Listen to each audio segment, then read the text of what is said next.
All right, good evening, everyone, and welcome to Green White Checker TV, where tonight we have the Area 51 Indy Oval Series here tonight at Indianapolis Motor Speedway, and it'll be 100 laps here tonight at this 2.5 mile oval. And yeah, this is one of those races where even if you're having a bad season, if you can get a good result here, it usually more than makes up for it. So even if it's maybe not the championship side of things for some drivers, everybody's going to have this one earmarked. So this is the halfway point in the season after last week at Iowa with Mark Murphy getting the win. And with his win, I say we are starting to click into the drop weeks now. And so Mark, with his 7 starts, it's counting his 6 best races, but he is holding a 61-point lead over Eric Schaus, 69 over Matt Wagner, and then 97 over Nick DeGroot. And then Christoph right now showing at 119 out. So really at the moment, unless something really changes, probably a 4-horse race at the moment for the championship. But again, halfway through, a lot can change over the course of the season. So it's going to be exciting to see what we've got in store for that. However, for the race here this evening, 100 laps scheduled distance here in fuel mileage, pretty much map 1 full send is going to be roughly 26 laps, so should be no dramas on fuel pending going green start to finish. And then maybe stretch these, see who can stretch it. Maybe let's say 29, 30-ish might be on the outer end of it. We'll have to wait and see and keep an eye on things, but that's why we're here. That's why we do this, because it's always fun to see what these guys can pull off. And then also got to give a big shout. You saw in the intro there, also see in the little corner there, sponsorship tonight from the Joy of Driving. Big thank you to Mark Cohn for sponsoring tonight's event. And just a quick little info about the Joy of Driving. So if you are looking for entertaining sim racing content, look no further than the Joy of Driving. Follow Mark Cohn's racing escapades as he battles for wins and avoids wrecks with cat-like reflexes, all while providing commentary sure to make you laugh, cry, or both. Follow along by subscribing to The Joy of Driving on YouTube or like his Facebook page at The Joy of Driving.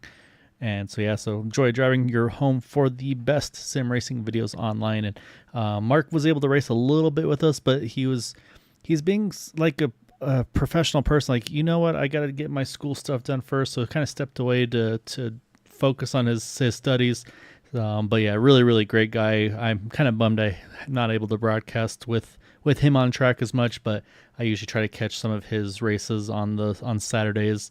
Really good dude. And yeah, at the very just below the info page on the YouTube, I have 2 links to his YouTube as well as his Facebook, so definitely check him out, give him a follow. Really good guy. All right, so qualifying just about finished up here. We're going to pull in Andrew Wood here momentarily. And the big thing, too, difference for tonight is it's not the fastest lap that's going to put the pole sitter tonight. It's going to be the best of 2 average laps. And so that's going to be the other thing, is these guys have to make sure that they get 2 clean laps in, which, looking at the field, it looks like that's been pretty much accomplished by the full gamut of the drivers. Kyle, good to be with you here at Indianapolis. It's one of those tracks that, like you had mentioned in your opening there, that everybody wants to do their best. Everybody wants to kind of show up here and show what they're made of. All the other races in the series don't really count so much, but Indianapolis is always the one that people want to try and win. And yeah, you were mentioning the 2-lap qualifier that happened here. So people can't just kind of go out and do 1 quick lap and end it. You have to do 2 full laps, 8 full turns around this circuit here in order to get yourself the best starting position possible. But as we know from watching many Indianapolis races in general, it's not always where you start. And some of these guys in the mid-pack know how to get up front. And I think we're going to see some really tight and close racing here. As some people maybe either just having fun or maybe practicing how aggressive they can get on pit road. But yeah, so what we'll do, actually, since we've got a little bit of time here, they got a quick little warm-up session. I think we should be able to pull up our starting grid for the evening, and looks like I was wrong. I was hoping we could actually give you kind of a head start on where all our favorite drivers are going to be gridding up. So we'll leave that for a secret while watching here as the drivers just getting a couple quick warm-up laps in before we get underway. And this is also a really good spot here as well, Andrew, for these guys to just do a little bit of extra practice. Something that we chatted with you just a little bit ago is the pit exit. I think that's going to be a storyline where you actually now you cannot touch that white, the inner white line, I guess you'd say, coming out of turn 2, or actually I should say in the chute between turns 1 and turn 2. You can't drift up there. You used to be able to drive all the way out there. I'll see if I can pick up a car and get a good look at it. I think this is going to be our best shot here. We'll watch Joseph Morales there, and we'll see that spot that we're talking about. And yeah, so basically these guys, they can't drift all the way out to that. You see the white line on the inside. Usually they would go all the way to that second white line. They can't do that anymore. They got to stay inside both of those white lines. And so that's going to really kind of hurt the momentum, I feel like, on the exit. It might adjust the way these drivers are able to exit pit road. Yeah, it's one of those things where you kind of make your triangulation around turn 1 and 2 in order to get the best amount of speed coming through that second part of the pit exit there. And without being able to do that, your angle of approach there going through the second part of turn 2 essentially on the inside, you really can't actually shortcut it as much as you would like to. So these guys are going to have to probably practice that. I'm pretty sure that some of these guys, looks like they're circulating the track right now, but I'm pretty sure they're practicing where the brake bias should be, trying to come into the entry of the pit road, and then of course maybe just try and practice how they can get the best amount of speed exiting turn 2 with that new regulation there. And of course also make sure that they get that pit entry down as well. That's going to be a big one.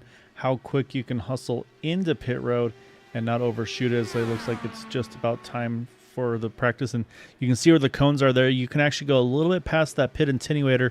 You can see right there how quick they come in and stomp on the brakes right to that yellow cone. And that's going to be their goal as well, as they want to try to hustle in there as quick as they possibly can. And yeah, it's going to be fun to see how it's going to come out tonight. And this is also one of those few tracks, I feel like, Andrew, where you can pit and stay within the lead lap. So that could open up some strategy as well, depending on where you are in relation to leaders.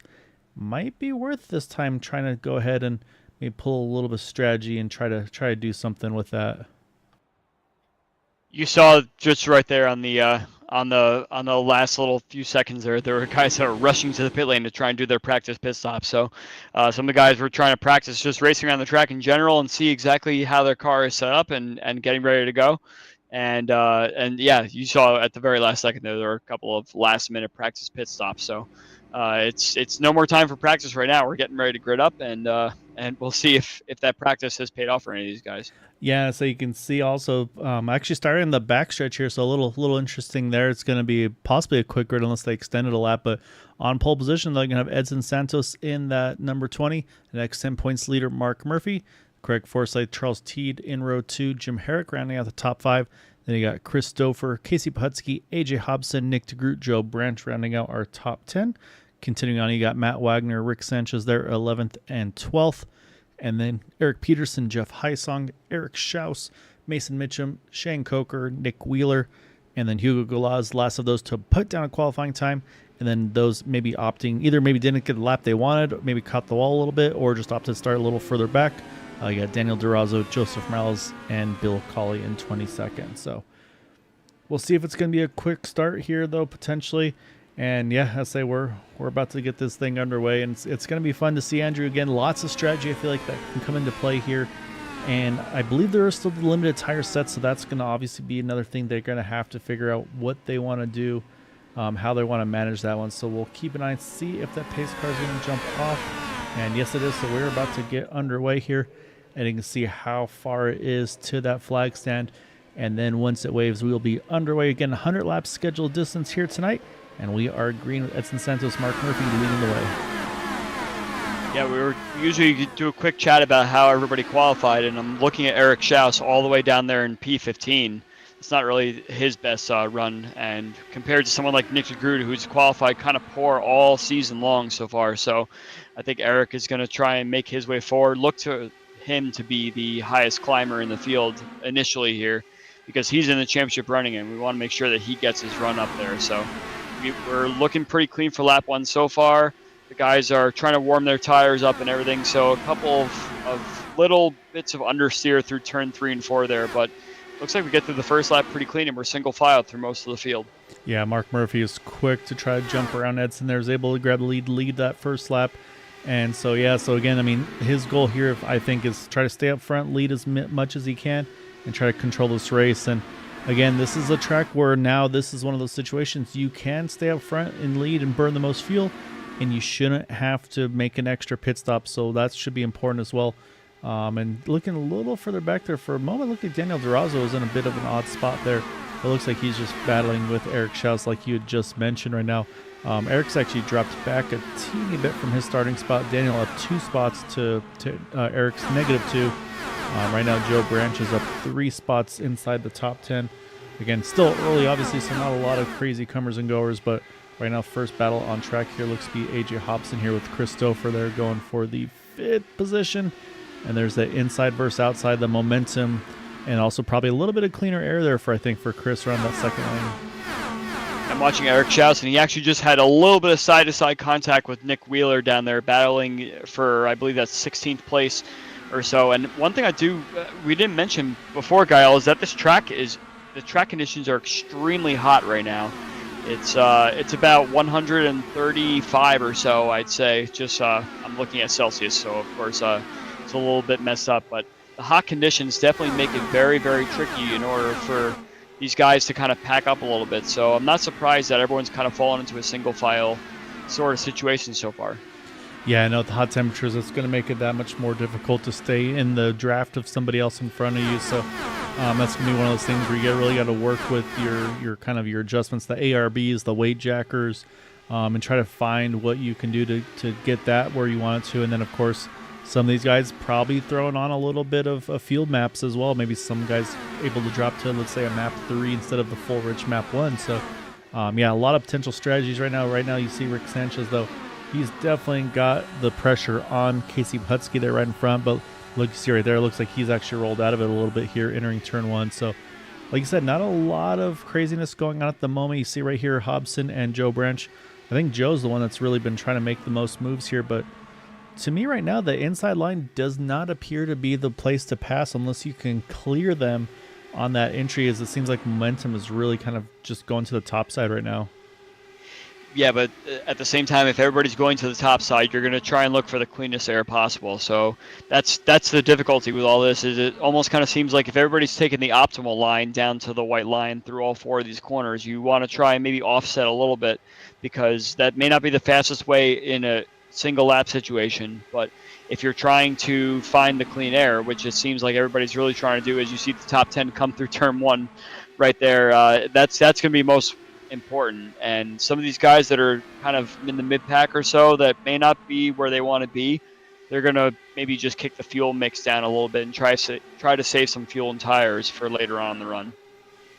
Now watching again, Stouffer and Hobson here continuing to battle, and you see right there, Stouffer had a lot of clean air in front of him running that second lane. And this is one that's right there you can see as well, actually. Pretty much everybody there was hugging the inside line that time, whereas Stouffer was the one guy on that second lane.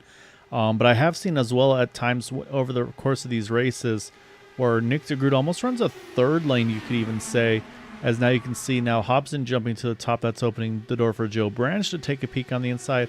So just any little bobble, I think these guys are going to try to capitalize. But from what I'm seeing right now up front, though, it seems like Edson, Teed, Craig Forsyth, they seem pretty content right now to let Mark Murphy just go ahead and lead these laps. And again, shouldn't change anything on the pit side of things for stop numbers, but it could wind up shortening a fuel stop potentially, with them having to take less fuel at some point in this race. So it will be interesting to see. Again, we still got plenty of time before that pit window opens.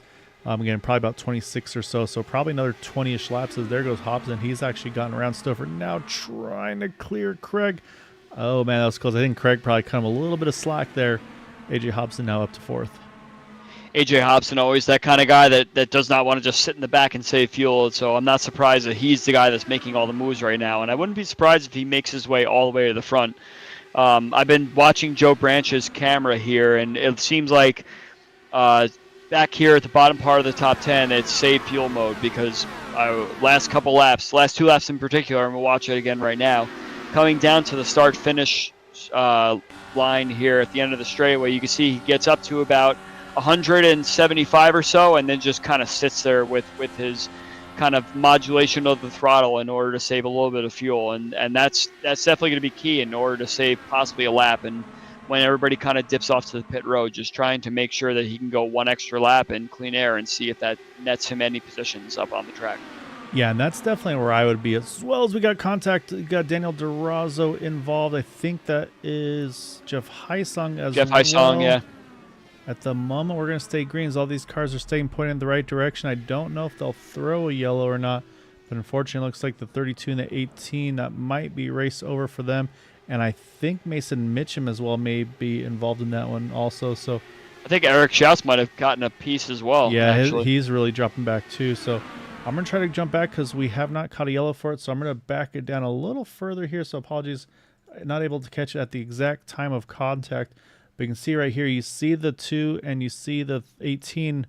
And just kind of seems like, they just kind of meet in the middle. Maybe just, I don't say side drafting, but I don't know, just kind of seemed like the 2 came up a little bit into the 18. Hard to say for sure. You see the 3 got a little bit of contact. Let's jump to Eric Schaus.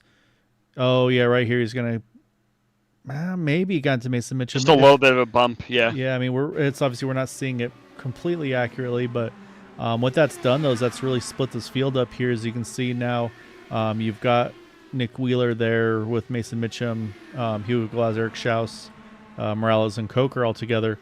But then they got about 2 seconds to Matt Wagner right now in the 6. So I can tell you that the 18 is still on pit road. I think he had to take a tow, unfortunately. Daniel DeRozzo able to get to pit road, get his faster pairing back out there. But yeah, so already a pretty decent incident there. But again, all the cars stayed pointed straight. So iRacing is not going to throw the yellow automatically on that one. And so it's kind of just a decision, I don't know, on the admin side if they need to throw it or not. And so we stayed green on that one.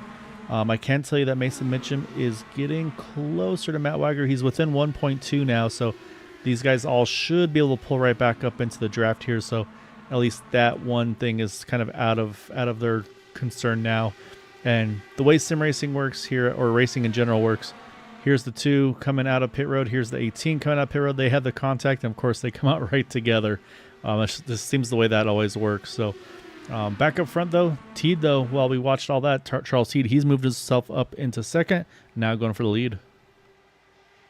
Yeah, so you were mentioning that Mason Mitchum was starting to catch up to that pack, and because of that, you can almost guarantee that this whole lead pack of 13 cars here are all on a fuel save right now.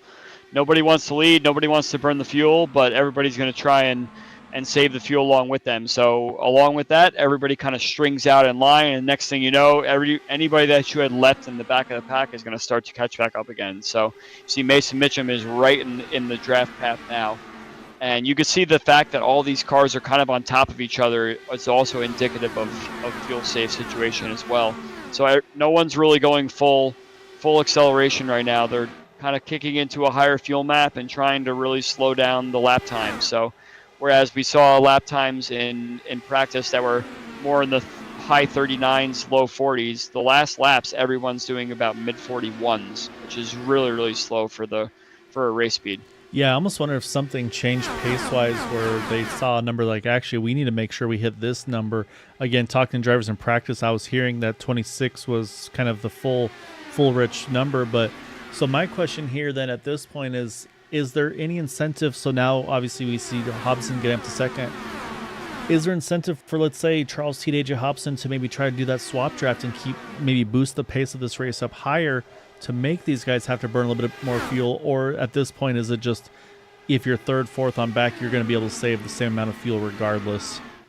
Well, I think AJ and Charles are doing exactly what you said. They just started swap drafting now up in the lead.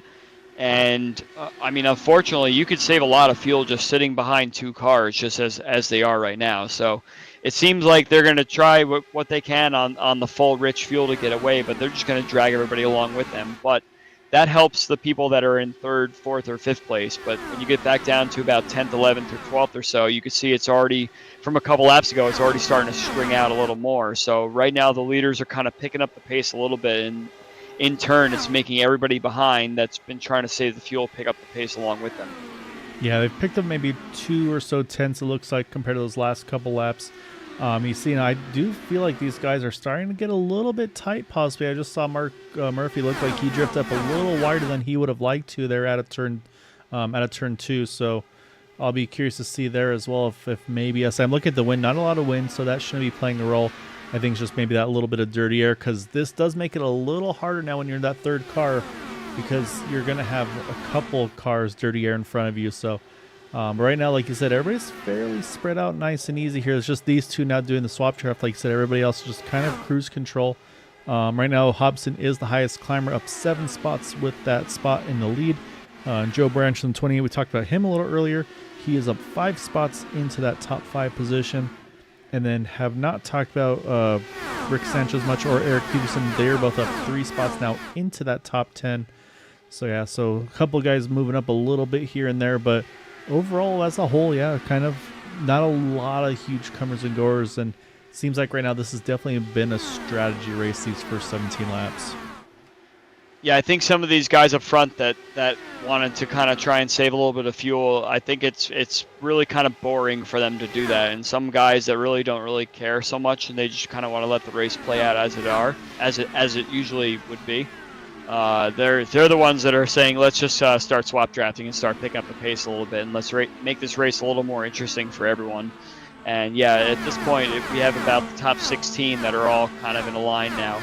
I did take the liberty of checking Eric Schaus's car, and I don't see that he's picked up any damage from that incident, so that might be good for him. Maybe he might have picked up a kind of random scrape or something like that might be hurting his downforce a little bit, because he's still down there in P18, and as a championship contender, I'm sure he's going to want his race to kind of change course a little bit, and he's not been able to make the amount of moves that he's probably thought he could make from the back of the field.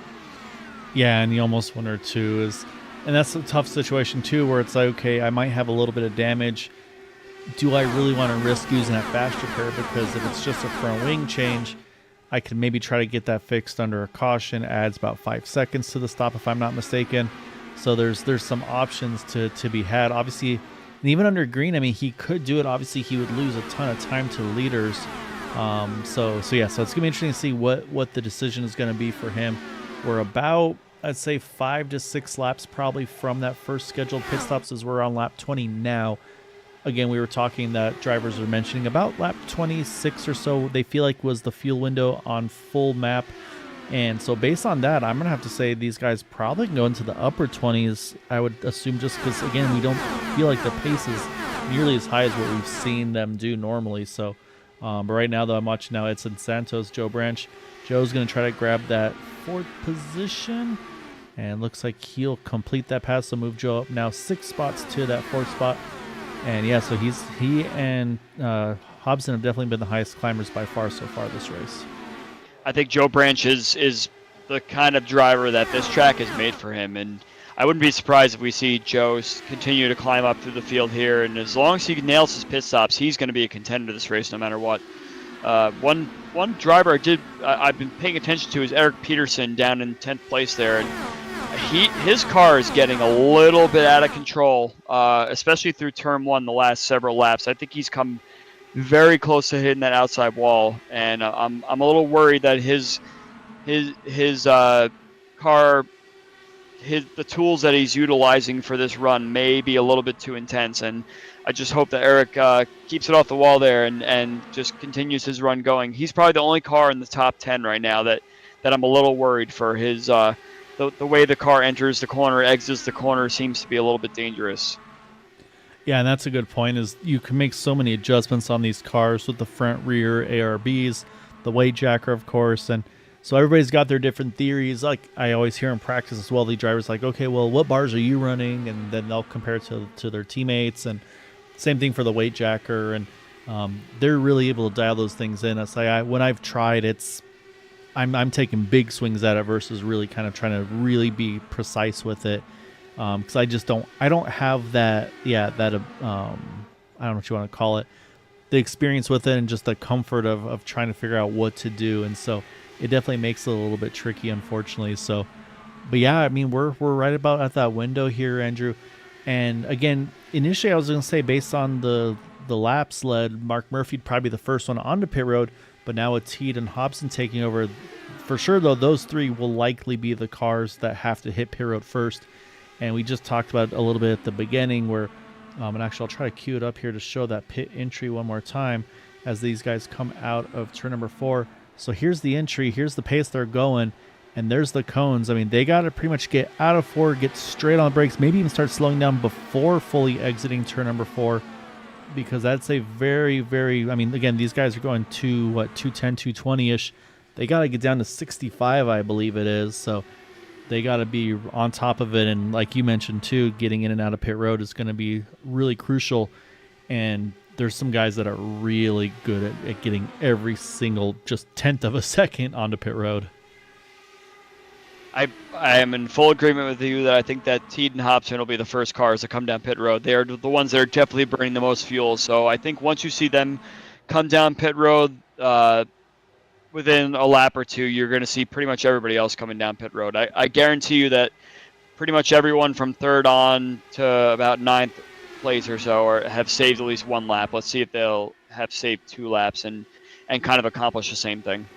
Yeah, you can actually see it. The pace is starting to pick up now. I saw them go 2 wide pretty much through most of the top 10 there. So I think it's enough that they're not going to save another lap. So let's kick the fuel maps up and start seeing what kind of moves we can make and get as much track position as possible. You see Joe Branch is really going for it there for third place. Ooh. Wow, that was close. Yeah, I saw that too. That looked very close. But you see Matt Wagner. Matt Wagner is going for Eric Peterson in 10th place. The pace is starting to pick up for these guys that are sick and tired of waiting around now. So we're going to see that at least for the next couple laps or so. And the other thing is, too, they get to a point where it's like, okay, I cannot save an extra lap of fuel, so I might as well burn what I have to kind of get that. Instead of putting 10.9 laps of fuel in it, I want to just put basically enough to get the 10 laps, and that way I'm not having to I don't need to pit and be waiting on extra fuel. So it'll be interesting to see kind of who can go how much further. To me, I almost want to be pitting the first of those once you're in your window, or try to go absolutely the furthest as possible. But I'm a little surprised nobody's actually kind of short pitted, which to me, again, is one of those things. Again, I feel like we got lied to before. I do see Joseph Morales on pit road. Looks like he's going to go ahead and hit pit road here on 27. So again, he can make it from here on 2 more stops. But yeah, I'm a little curious though now, are any of these guys going ultra fuel save and maybe trying to hit that magic 33, 34 marker to try to pull off a 2-stopper potentially? But again though, if that's the case, I got some really bad numbers during practice. Well, also keep in mind that in order to do it on 2 stops, you have to do a 34 and a 33. To make it to 67 to do another 33 lapper, and you need every single car that these drivers are racing around. You need to save the fuel from the moment that you leave pit lane in order to do that. So once people start peeling off, and you got to start speeding up and doing everything you can. Oh, caution's out. I think Joseph Morales had an issue on out, exit, and yeah, we've got a number of cars involved in this one. I think Santos, Murphy, Forsyth, looks like Sanchez, Rick Mitchum. Sanchez, yep. Oh my goodness. This is one of those ones where we're not going to want to see what happened, but unfortunately we're going to have to. And I think it's just a mistake by Joseph here on pit exit, and so we'll pick it up here at full speed, and then we'll take a look at it closer. But yeah, I think you mentioned the track temps too. I wonder if this thing just snapped. Oh yeah, it just stepped out on him there, and unfortunately you see it just hits the inside wall, and that just rockets him across the track. Look how quick Teed is to react. He cuts straight to the inside here, but then he just springboards. Oh no, oh my goodness. That's some air that Mark Murphy got. My goodness. I mean, we've got camera angles that can't even show that high. That's incredible. Kyle, I've never seen that in iRacing before. Never seen it before. This is where I'm really glad it's a simulation. Which granted it may not look that accurate, but that's a brutal crash though regardless. So we'll go back here once more, try to see if we can get some other angles of it, and kind of try to also get a good view of kind of who all got caught up in this one. So I think if we could try to find the turn 2, this will give us a decent shot, I believe, to kind of see the initial contacts here. And so yeah, so there's Mark immediately launches. And actually, no, unfortunately, it's going to cut out. So let's go further back. We're going to take a look. I think Edson. It's going to be Edson that kind of bounces off the wall and takes out Craig and I think that's Sanchez, Rick Sanchez, and I'm looking also, like, again, I don't mean to laugh, but I'm on board here with Christopher. Look how high Mark Murphy's car is off the track here. I mean, that's insane. And then so then we'll jump off the back here. you want to This watch Edson, I believe.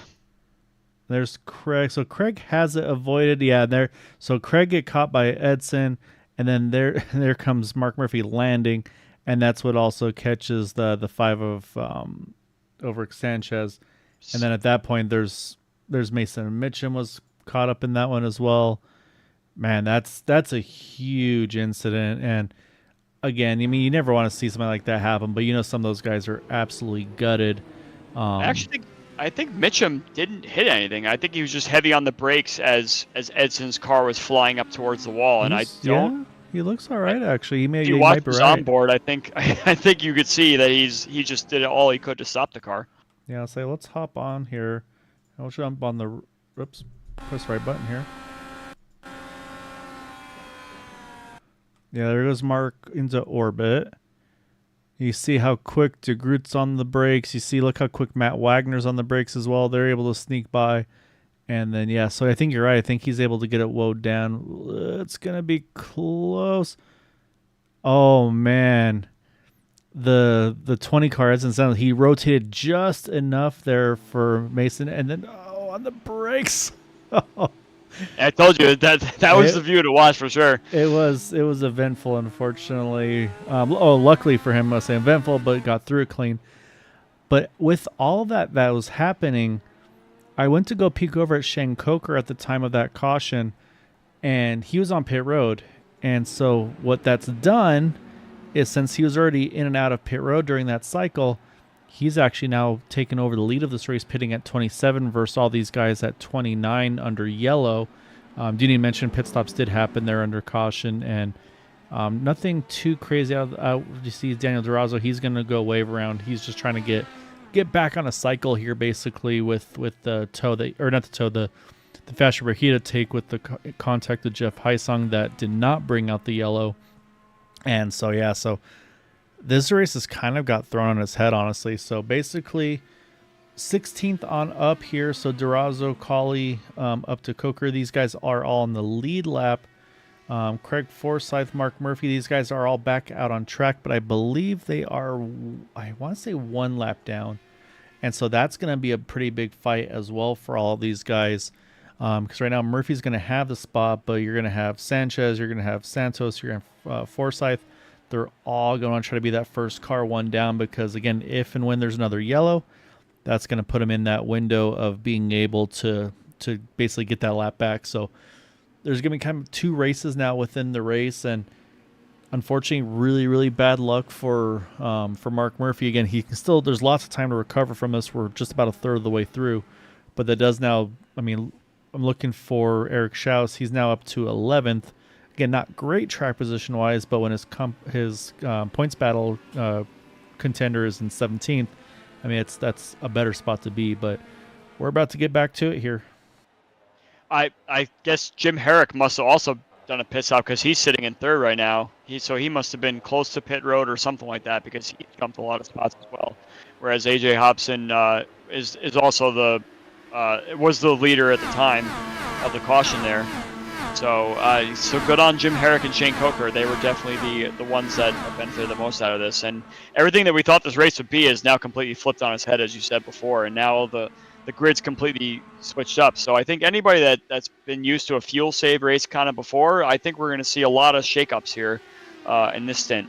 And also, let's talk about the fuel situation. I think the fact that caution came out on lap, what was it, 29 or Yep, 30? 29 is when they pitted, yeah. I think a fuel save now, you would need to do 35, 36 laps in order to make it to the end. So I'm not really sure if fuel save is on the cards anymore. Yeah, I think you're right, and I'm looking to see, and I think for Jim Herrick, you're mentioning the jumping spots. His pit, I think Coker caught the wall there out of turn one. Can see it's still really high. I sit soft for a second and broke the right front. I'm gonna say that again. That's just the way iRacing is. Sometimes it does that and it fixes itself. So, oh, look at Stouffer. He's gonna take the middle. Saw the momentum. Say, yeah, I'm gonna go ahead and take that. But it looks like Shane's gonna get away with it. The car might be a little tighter. I feel like he's got a little bit of floor damage to his car for sure. So that's gonna hurt his speed overall. He just hit it again. Yeah, so that car's getting tight, and he's trying to fight as hard as he can. Look behind, though. Look at Teed now. He's trying to take advantage of four wide there through the front stretch. Oh, almost Coker. He's just having a bad time now. He just needs to try to find somewhere to settle in. So, okay, so you know you have some... now. Yeah, you know you have damage here. So, Andrew, what do you do in this situation? Obviously, you try to get kind of back to pace, but can you make any adjustments? We go 3 wide again here. Can you do any adjustments in the car? Yeah, you could do some stuff to try and help the way the car handles, but I'm not sure that he has the speed in order to kind of run away from the field or anything like that. So, and with these hot temperatures, you get so much dirty air coming off the cars ahead of you that's going to be very, very hard to hang on. So you could do a little bit of work on the tools in order to try and mitigate that a little bit, but the overall speed of the car is gone once you damage that floor. So, unfortunate for Shane, I think he's gonna have a hard go at it for the rest of this race. So here's another interesting thing to note here. You see Daniel Durazo. So again, he got the wave around, or sorry, he waved by, so he decided to stay out, get his lap back, and then pit as soon as we went back to green. However, since he was so far back on track, he does go a lap down. However, with the way everything is cycled right now, Mark Murphy's still about half a second behind him. So right now, if a caution was to come out, it would actually be Daniel Durazo benefiting and getting his lap back. Whereas it would be Mark Murphy, Forsyth, the company, they would have to decide, do they want to wait and then wave by on the one to go. So there's some options for them. I was about to mention too, during this whole, while we're watching everything that's happening to Shane, Hobson and Stouffer kind of took off, and at one point they were about 1.3, 1.4 seconds off the rest of the field. They almost broke third on back there, so that could have been also really big to kind of just run away with it amongst themselves and see what everybody else can do. But you can see Teed and Branch and all these guys. I mean, Peterson's a second back off of Joe Branch. So, and I'm seeing now, we're seeing those purple lap times that you're talking about. Teed just ran at 40.8, whereas the leaders were 41.42. Just again because they don't have that full draft all the way through the turn. So. But yeah, these guys are trying to really bump that speed up right now in this portion of the race. Yeah, I'm keeping my eye on Shane Coker too, just because we were curious about his speed. And yeah, his speed down the straightaways is really about 4 or 5 miles per hour slower than everybody else around him. And now he's in the way. As you can see, he's kind of got that whole pack behind him there. And one by one, they're kind of making their way by. So unfortunate that floor damage has ruined his race for the most part. He can maybe do a faster pair. I guess he has one left. But yeah, you see he's very, very high there, and he has nowhere else really go on the track other than just kind of give up the bottom and let everyone get by. So yeah, he nailed it on the pit stop call there to be in the pit lane during the caution and everything. Yeah, just unfortunate didn't quite pan out on the once it went back to green. And also I think it was also one of those things where tires weren't fully up to temperature yet, and so I think that's played a small role in it too. But the battle though for that wave around the Lucky Dog right now, it's getting pretty tight because you see Durazo there, he's right behind Shane Coker, and then there's Mark Murphy right there as well. Craig Forsyth's only one car back as well, so all these guys are going to start to get pretty greedy here trying to get these positions and get back as that first car one down. So up front right now, though, it's pretty much still for Hobson. Teed has entered the fray, though, so add that third car. Then everybody else is slowly but surely creeping in back up into this field. So yeah, so right now, and then last time by DeGroot actually was the fastest car with a purple lap there for 40.84. So again, just shows what the draft can do. But you can see there's certain portions where it's very, very spread out here, Andrew, and it's just going to force these guys again. Like you mentioned earlier, I think fuel save before this was out of the question, and now with the way the field got all spread out with what happened to Shane, it's really thrown the fuel mileage strategy, I think, out of the window too. it's always kind of like a goal to make it to about 32 or 33 laps or so. But once that caution comes out, that kind of makes the lap count a little bit different. It's like, all right, guys, it's time to just race now. But on the same token, someone like Joe Branch right now, he's caught back up to the lead, and he can somehow find some tools to get through the corners that maybe keep his average speed through the corners down, but not lose too much time. And he can save little bits of fuel at a time, because when we get down to the end of it, if you can kind of knock maybe a second off your pit stop time, then that also kind of helps you maybe get a little bit of an advantage if you can't make the move past the guys up ahead of you. So that's also something to consider. But it's also difficult to keep a mental state where you're saying, okay, let's save this amount of fuel this lap, this amount of fuel, while also trying to keep up and not be a hindrance for the guys behind that may not be on the same mindset as you. Yeah, no, exactly right, and it'll be curious to see. And you mentioned the pit stop time as well, and that's something I was going to mention is for instance for Charles Teed, he had a 10-second pit stop. I talked to Matt earlier, and from somebody who's telling the drivers, and it sounds like right now they're running about a 90% fuel load, so you can adjust how much fuel you put in the tanks for all these drivers. So it's not quite a full fuel load, but with it being 90%, that means you would be waiting on waiting on fuel, because tires only take about, I think, 6-7 seconds. So in that sense there, Teed actually had to wait a couple seconds on fuel, and that was where we mentioned about Shane obviously able to gain a bunch of spots with the timing of his pit stop, which I have to say right now he's hanging on pretty decently. He's back into 10th. However, you can see I think he's also just trying to really just get to the next pit stop, like you said, too, to get the fast repair taken care of. So I think he's doing what he needs to just try to make sure he can kind of keep fighting. But then I look back at some of those guys you mentioned that jumped a bunch of spots, and the one I look at right now was Eric Peterson. He had an 8.6 second pit stop, so about a second and a half quicker than Teed, and again, just due to probably saving fuel over the course of that first run. So that's also where you mentioned, though, if like Joe Branch, if he can just cruise, maybe one of those pit stops, a little less fuel, he can get out a little quicker and gain some track position that way as well. I hate to distract you a little bit, but we had some comments in the YouTube chat regarding our that that airborne crash of Mark Murphy. I just happened to check as well, and yeah, that's definitely. I mean, I've been doing iRacing for about 8 years now, and that's one for the record books for sure. Yeah, saying it'll be curious to see. I'm sure these guys will be chatting about it post race as well, and I mean, Mark's obviously done a lot of racing, done a lot of broadcasting. I'll be curious to see what he says as well, or if that's when I was like, yeah, I've never had something like that happen. Then also got to give a shout out though to Amy rooting on Shane. It looks like I'm gonna go out on a limb with the last name there. And yeah, it's a bummer, but again though, the nice part is we're not even halfway yet. They still have, we believe for sure, 2 pit stops, and that's going to change a lot. But what has happened though, look at the margin right now. Look at Craig Forsyth. He's the last of this main pack again. He is a lap down, and he's right now the second car a lap down behind Mark Murphy. Mark's been able to get back to that spot now. But then you see Craig, and where's Eric Schaus? They are way back there now. It's Daniel Durazo leading it, but they are about 4+ seconds, I think almost 5 seconds off this group in front. That's going to be tough to recover from. I'm not sure what spaced them out that far, but unfortunately, they're going to have to really get aggressive here, Andrew, to have any chance of getting back to this main pack.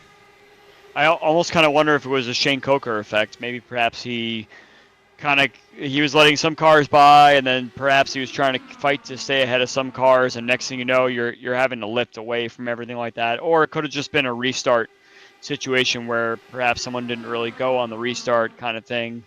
And next thing you know, you find yourself kind of behind a little bit. So anything's really possible there. I saw Casey Bahutsky had a kind of a brush with the wall out of 2 there and almost lost it, but I think he's kept it on the road. Yeah, it looks like he's in this in pack okay as well. But yeah, it's either, I mean, Coker is behind these guys, so I'm almost wondering if it was a matter of people that are just trying to work their way by him little by little. And yeah, he's fallen almost to the back of the entire field right now of guys that are getting by. So yeah, his top speed is about 228 going at turn 1, and the guys that are up ahead are hitting about 231. at their best speed. So yeah, it's unfortunate that he's fallen back that far. So I imagine that might be the reason why the cars might be split up a little bit. I do like though that I think the line he's running though, running that top and trying to keep that momentum up. I think that's what he needs to do. Also, keep that clean air on the front wing as well. I think if he's running the inside, it's just going to make it even tighter.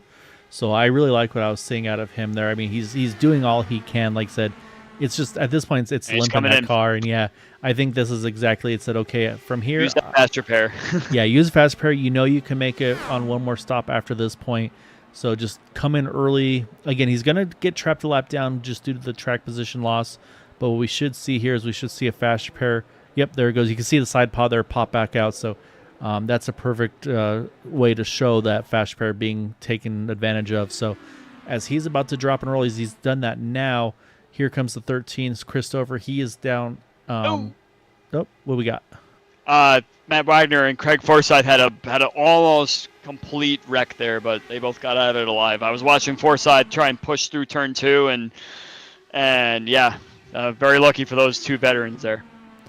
And so yeah, so you can see they've gotten him by Shane Coker, but the nice part for Shane is he's going to come out in a pretty nice pocket here. He might get caught by these guys behind, which it looks like it's going to start with, I believe that's the 20 Vets and Santos. So I think he might cycle back with them. But honestly, coming out in fairly clean air here. Obviously, you'd love to have the draft, but I kind of like where he is here, actually, Andrew. I think this could be a good opportunity for him just kind of build up to speed. And he's really close to Matt Wagner. He could just be on the edge of that draft. It's probably maybe a second too far, though. I'm watching the battle for the lead right now has gotten very intense, Kyle.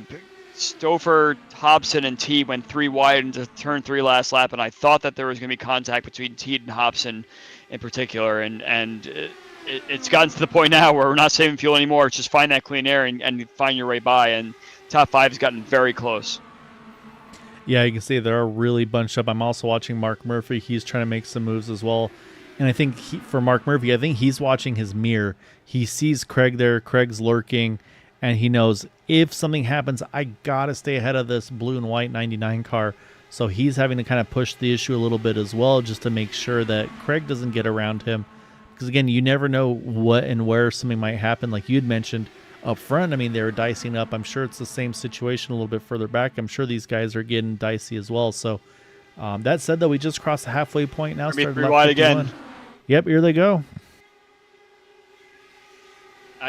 I mean, from watching this battle, the car that I'm thinking is the most eager to lead right now is Charles Teed. He's kind of he's the one who's kind of pushing it to be wide, whereas Hobson and Stouffer have been in the swap draft situation. I think Teed was like, I don't want to watch you guys battle. I want to be in the battle. And as you see, Teed is now taking the lead. So I'm curious if Stouffer just gives up and says, okay, it's time for you to just sit there and I'll save maybe a little bit of fuel at the end of the run here, or if Stouffer is going to try and push it and continue to go for the lead. I know Hobson's definitely going to want to continue to push for it, but Stouffer is someone who will just kind of maybe sit back and say, okay, let me just watch this kind of happen for a little bit. Here comes Joe Branch to the inside in turn 3 on Hobson.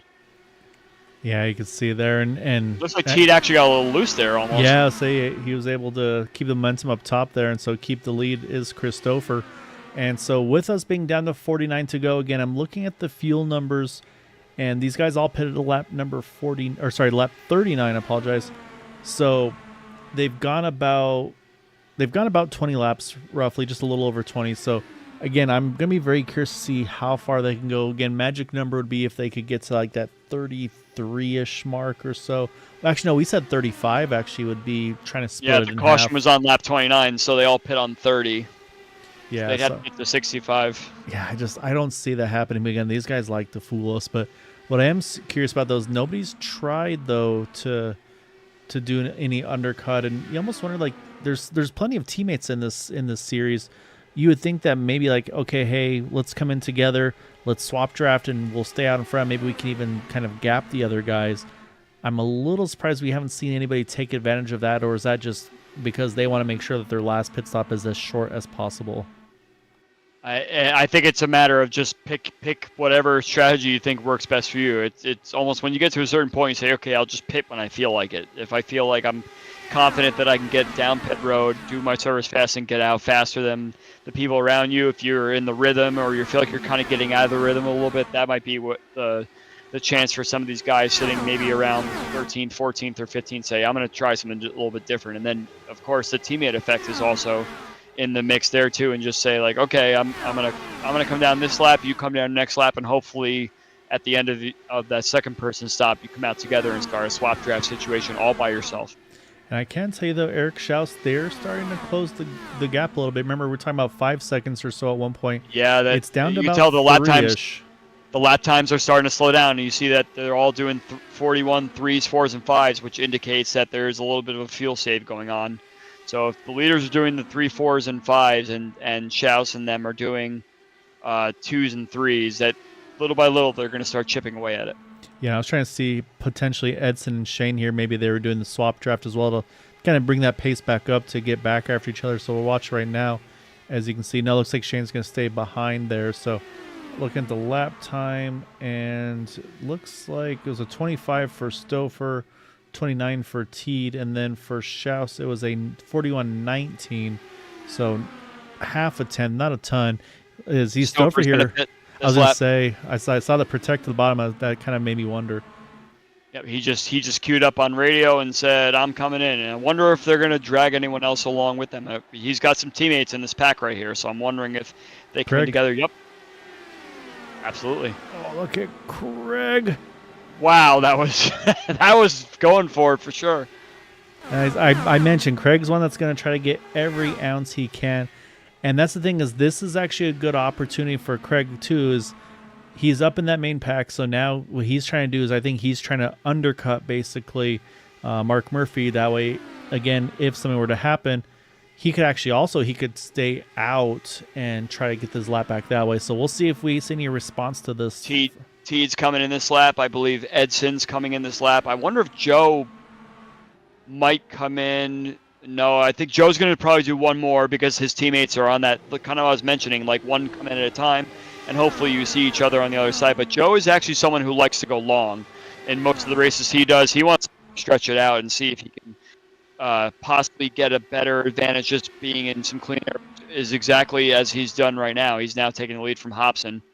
It looks like Hobson's done that swerve there, so Hobson might be coming in, which means that if I were Joe, just stay out at this point and hope that someone else comes to swap draft with me. And so, yeah, so as these guys entered turn 3, Craig and Chris there were exiting or entering turn 4, so they've got basically a turn margin here. And so, yep, so there goes the 4, like you just mentioned, getting in. And so this is the next thing I want to watch is let's go find Charles Teed here in that 50. He's still building up speed. Craig and Christopher, they're going to be a full song. There they go. Can Teed grab onto the back of the toe of these guys?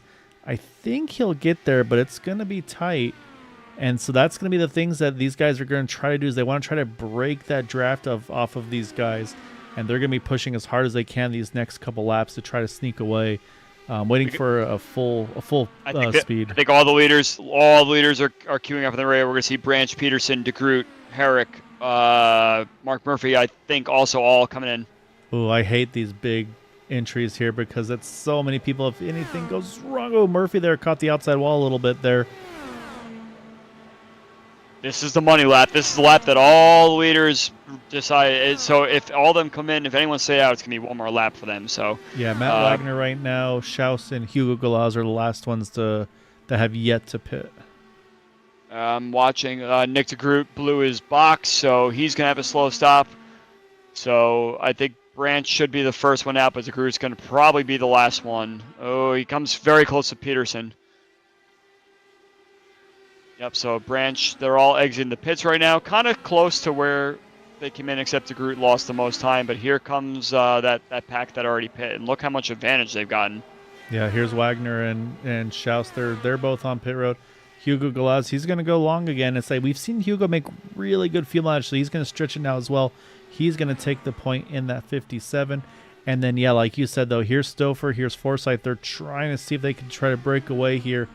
But I That's that teammate believe, effect. yep. But I think, yeah, and I think honestly, what's saving most of these guys is Charles Teed. I think Teed had a good enough in and out there that they were able to kind of grab off of him. And so I think pretty much all the way back to Edson, I think all these guys will be able to tag back onto each other. So yeah, so now we got to wait to see. I'm a little nervous for Matt Wagner here, honestly. He might sneak on the back of, I think, probably about Nick DeGroot. I'm thinking best case scenario here. Yeah, I think you're right. Yeah, I think he might just get passed by Murphy here, and then Yeah, I like how aggressive he was there to say, get to the draft as soon as possible. Also got to mention what they do. that Hugo's in as well.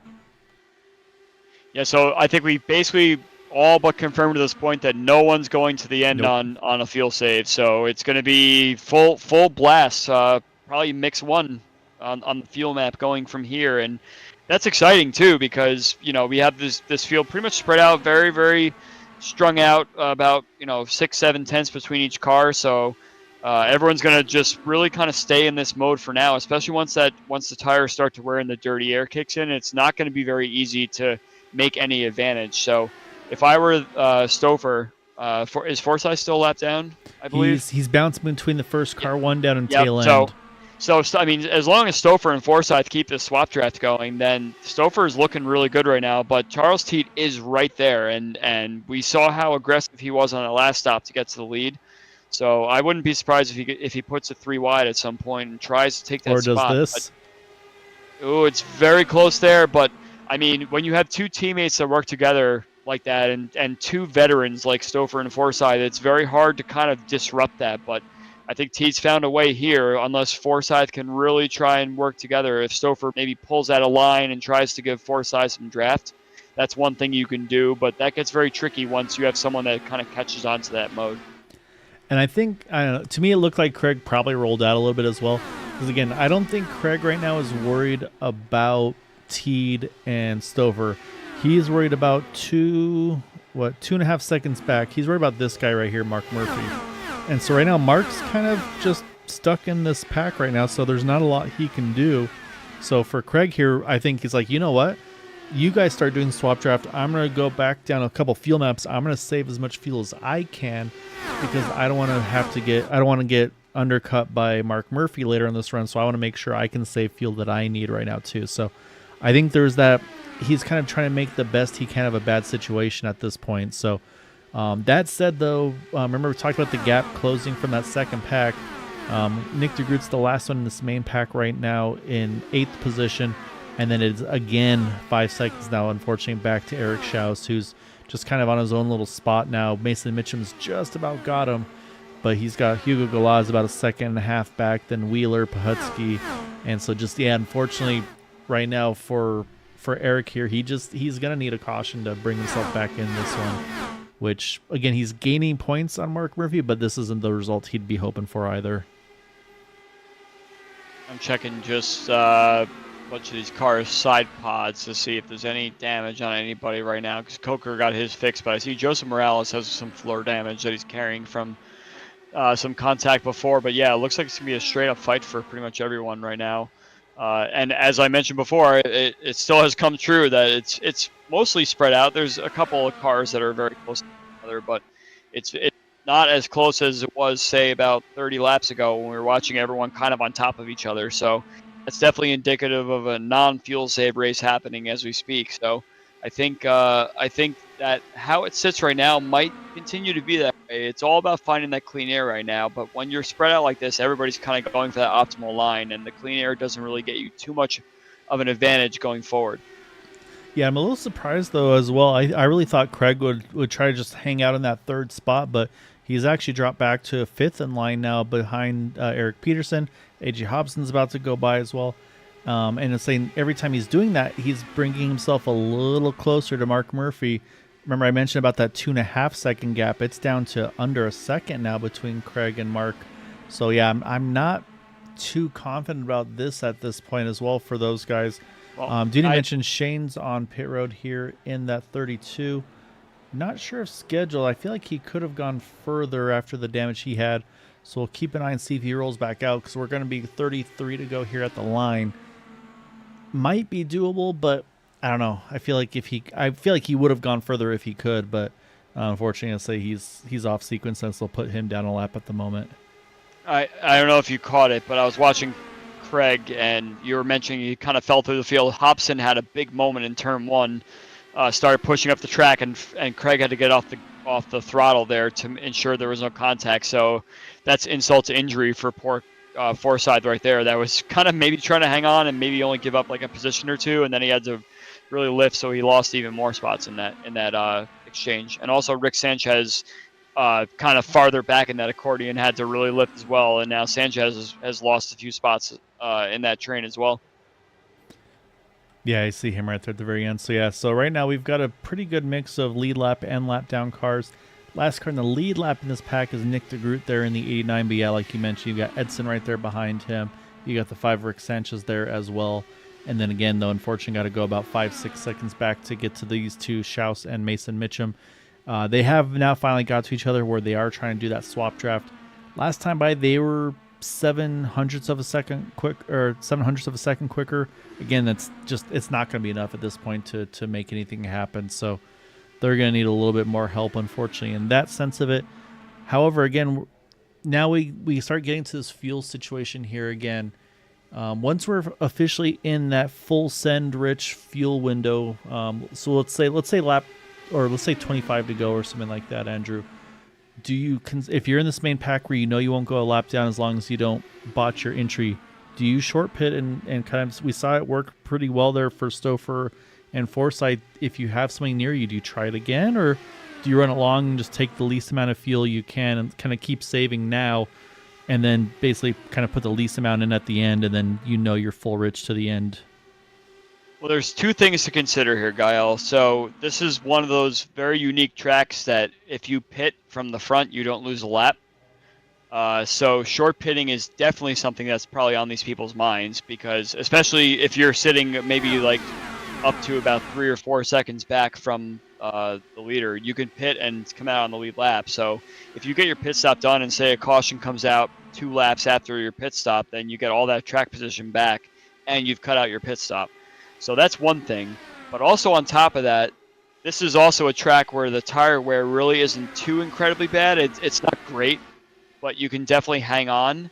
And if you want to risk perhaps going to the end here without any more caution, I would say maybe just don't go for tires, because that will definitely net you about 3 or 4 seconds on track. And you could probably run similar lap times than if you had fresh tires there. So that's obviously a big risk, but I wouldn't be surprised if someone tries that situation there. Yeah, I'll be curious to see who maybe wants to try to take a gamble. Obviously, right now, not a lot has changed up front. You see, actually, as I say that, Herrick and Hobson, they're going to go back and forth. But otherwise, up front, it's been pretty much Teed and Stouffer just kind of back and forthing it. Joe Brands just kind of put down the parachute and said, yeah, I'm just going to cruise right here. And we talked about him trying to maybe push early. Now it seems like, I think exactly what we talked about, he's just trying to do some big save right now. And also looking at the laps these drivers pitted on, again, it's okay, it's 1 lap, two difference or whatever. Again, though, this is a 2.5 mile track, so I mean, 2 lap difference, that's 5 miles of difference. And so Teed and Stouffer, Teed was 57, Stouffer 56, Joe Brancher Peterson 59. Matt Wagner was the one that went the furthest, went to lap 60. So again, based on those numbers, and then Matt's been, a lot of these guys have been saving this whole time. Like you said, they might be able to do something kind of out of the ordinary, where maybe, they maybe just do fuel only and just the bare minimum they need to make it to the end. And let's say it turns into, instead of it being an 8-9 second stop, it's a 5 second stop. That could be enough where they can't get to you before the end of this race if it stays green. So yeah, there's going to be a lot that could come out and play in this one. I almost want to say, if you're Craig Forsyth, for example, you're not getting back to the front to get your lap back. So why not come in lap 75 to 80 or so, go for the no tire stop, stay a lap down while you're ahead of the leaders, and then when everyone comes down pit road for their last stop under yellow, you get your lap back, and then you can come in as well and get new tires. So that's something to consider for the lap down guys, I imagine. Looks like Edson's going to jump in now. I say maybe doing exactly what you said. For Craig, I'm curious because, again, he is at the moment still the first car one down. So right now, until Yes, yeah. So Murphy would be the one to Murphy say, would be hey, the why one don't you to come in and gamble. Yeah. come in, take no tires, stay a lap down, come out ahead of everyone. Then if a caution comes out, you get a wave around. Yep, you get right back in it. You get one more quick caution, you get fresh tires along with everybody else, and then somehow you find yourself racing again. That'd be something I'd consider if I was a lap down right now. And unfortunately, I can tell you that pit stop by Shane does look like that was pretty much it for him. He still sits on pit road. Look, Edson Santos, he was about 8.2 seconds on pit road, so to me that's probably 4 tires and fuel. Again, though, there were a lot of guys in the 9-second window, but look at this now. You can see with the 40 and the 4 fighting, Craig's having a tough time now. He's like, well, what lane do I want to go to? Because if I take the wrong lane, Mark's going to grab the opposite, and then I'm going to get trapped here and not be the first car one down. So wow, you can see, and here they go. They're going to go 3 wide. You see right there, Jim Herrick, he doesn't want to get put 3, but it's going to happen regardless, and Craig's going to clear Jim Herrick and still hang on to that spot. And again, knowing Craig, he doesn't want to have to fight his teammate like that with them being on a different lap sequence. Yeah, I'm not quite sure what happened there, actually. Okay, so now we're doing the kind of, wow, I called lap 75 around the dot there. So I'm curious if any of these guys take no tires, just try and break out from the rest. I think at this point, if you're pitting 25 to go, just take the tires and be done with it. I think, if you're waiting a little later, maybe you go for the no tire strat. So yeah, so you got Teed and Peterson, Wagner, and Murphy. And I think it's exactly that. I think it's Teed and Peterson working together, and it's Murphy and Wagner working together is kind of what I'm expecting here. And you saw all those cars popped up, so that's 4 tires for all of them. And it looks like it's going to be Teed that still wins the race off, then Peterson, then Murphy, then Wagner. So, and looks like no reaction from these other guys. So, and also we'll now keep an eye on Edson Santos because, again, Edson was in that pack as well. So I want to see with him pitting on his own, where does he come out in relation to them? And it looks like right on top of him. So these guys all coming out right together. So they'll have a solid 5-car pack. So now it's just all about, like I said, once these guys get up to speed here, Andrew, I really want to see what the lap times are up front compared to Stouffer and Branch, to Teed and Peterson, as right now they're the ones that are leading that second pack. Well, I see that Stouffer and Branch are swap drafting now, and they're teammates, so I'm sure there's communication going on, so the pace will start to pick up once the 2 of these guys start swap drafting, and if they're going to do a full fuel burn, which at this point seems to be the only really way to go since everyone's got to do a pit stop, let's see how it goes. They're already down to a 41.1, which is about 2 or 3 tenths faster than the cars were running for the last 10 laps or so. So these guys on the worn tires are saying, let's just go for it at this point and swap draft and see if they can counteract those guys that did the pit stop already. Yeah, so we'll keep an eye on their lap times to Teed and Peterson. Right now, it is still Teed and Peterson that are leading that second pack. Again, they are on the lead lap, so there's no issues there. That's it. I almost wonder at one point, up here comes the 4 of Hobson. It's going to bring the 5 as well there, Rick Sanchez. They're going to come in here. And yeah, like I said, the swap draft continue on. So Teed and Peterson, 4109, 4105, Branch Stouffer 4107, 4109. So yeah, they're hundreds of a difference apart. So neither are making any big gains or ground on each other. However, I can tell you though, I'm looking back up to Teed and Peterson. They're about to steal some really nice, valuable draft here from, I believe that's going to be the 31 of Bill Cawley. And so that's going to really help their lap times. Actually, as I say that, Bill's going to jump off onto pit road. But yeah, so I feel like they may be able to stiff a little bit of draft. So yeah, I'm going to be curious to see here. You see Craig, he's going to run as far as he can. Again, he's probably hoping for that yellow to get his lap back. But yeah, I really am interested to see, do we see anybody try to pull that fuel only stop? Just run this thing as far as you can, then just the bare minimum to the end. But that draft did play a role though, Andrew, because it was a 40.93 to a 41.11, so almost 2 tenths quicker from that little extra draft they were able to get. Yeah, I think Stouffer missed the entry to turn 2 there a little bit, so that's going to hurt their lap times a bit up front. But it seems like they're both kind of running similar lap times here, so I imagine that if things all go according to plan, you're going to try your best to offset with your teammates. So maybe you see Stouffer come in 1 lap and then Branch come in the lap after that, just so they don't step on each other on the pit entry, but also find each other on the pit exit so they could restart that draft again. Branch seems to have fallen back a little bit now from Stouffer, but Well, I think Stouffer also Stouffer, got that yeah. I was going to that, say that draft Stouffer off grabbed the Sanchez. draft off the 5, and so now it's almost, you don't even need a swap draft because he's just got this huge toe off that Well, 5 car. this is gonna be a whopper. Oh, Oh, 5. Sanchez is lost. Oh, what a save. Well, that helps Stouffer no matter what because he was in clean air the whole time. He's just gonna come in right now and say I'm done. So Joe Branch stays out, so you'll expect to see him the next lap probably, and hopefully they find each other on the pit exit when Joe Branch comes out of the pits there. Yeah, But we'll have to Forsyth see in there too. Yeah, we'll have to see what Stouffer does when he comes out of the pit lane, what his gap is to Teed and the others at pit. Yeah, I'm also going to watch, do earlier. these guys take tires or not? Tires, yes, and tires, yes. So no fuel only for these guys. So that's going to leave Branch, Herrick, DeGroot as the front runners still yet to pit. So like I said, I expect to see Branch probably end this time. No, he's going to keep going here. So they're going to continue to run. But like you said, though, unfortunately, without the swap draft from Jim Herrick this last lap, this lap is going to be pretty rough. I feel like, yeah, 41.32, about 4/10 off what they'd like to be running ideally. So now we'll jump over to Stouffer and Peterson. And there you go. Stouffer's able to get clearly ahead. He's got Bill Colley, actually. He's going to be able to do a little bit of swap drafting with him.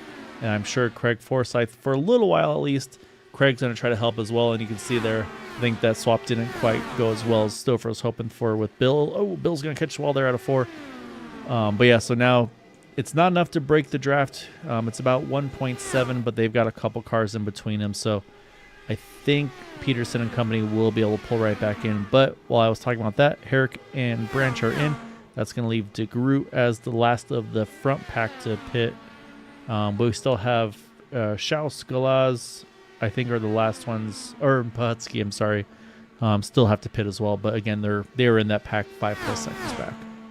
I think that if Branch does the pit stop to perfection, he should come out right where Stouffer is, and that would mean that they both jump Peterson and Charles Teed there.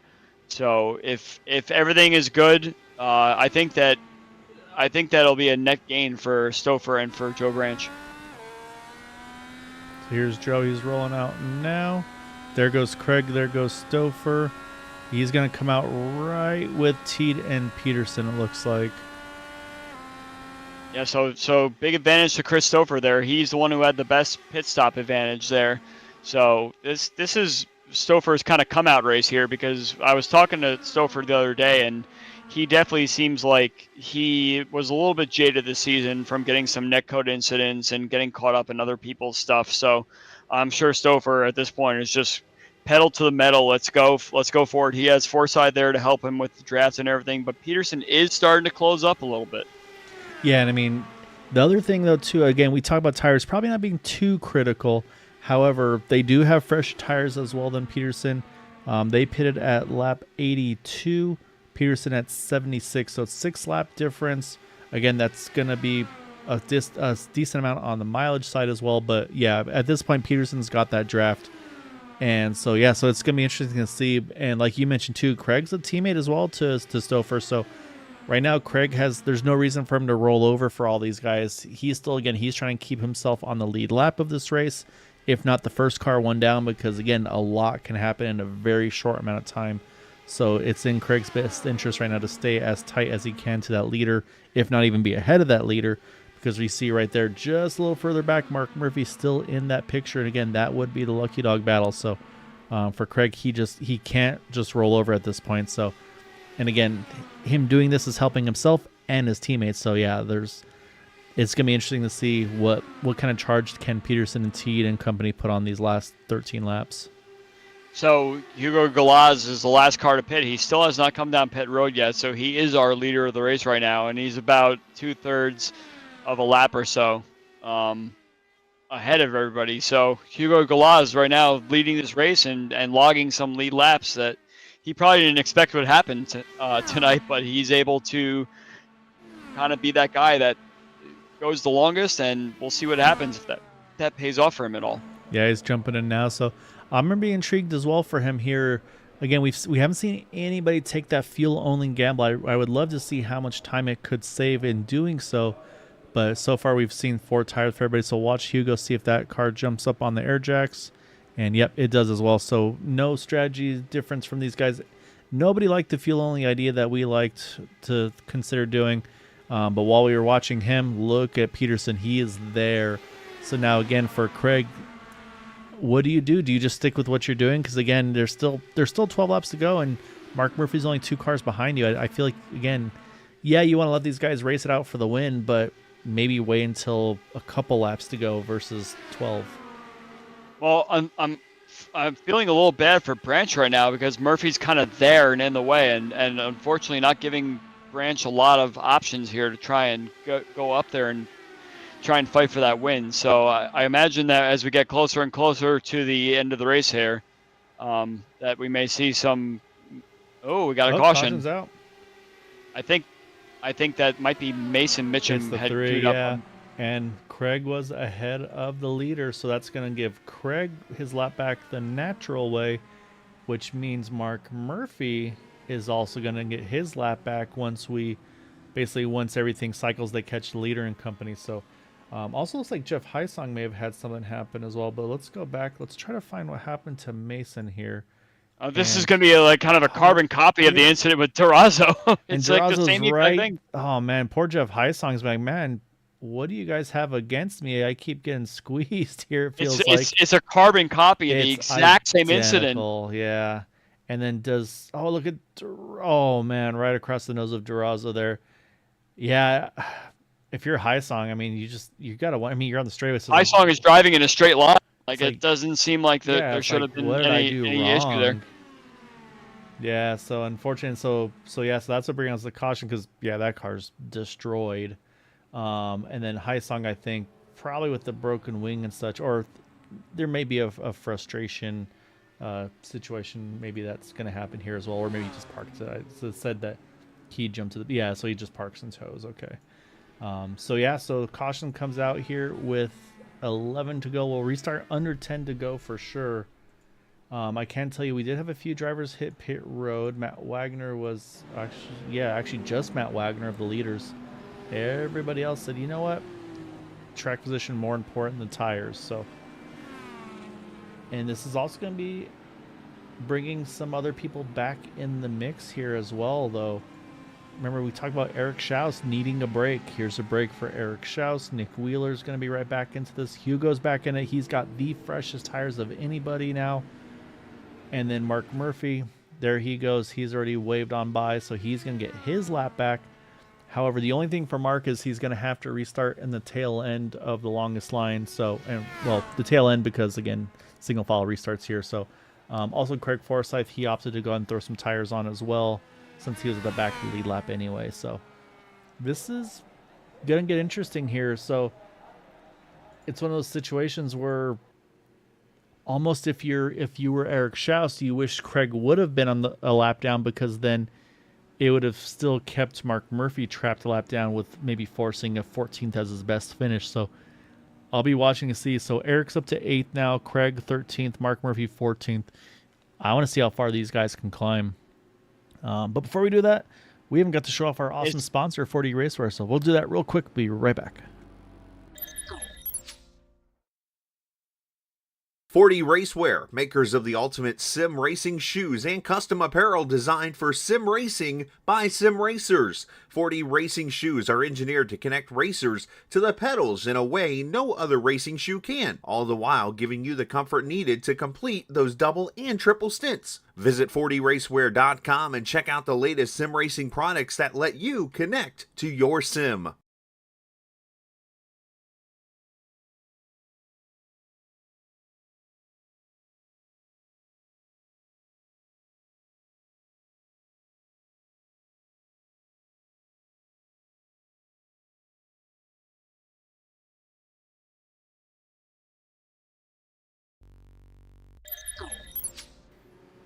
All right, lights are off of the pace car. I had to give a little bit of love over to 4D Racewear. Always got to thank Jim Herrick in that number 40 car.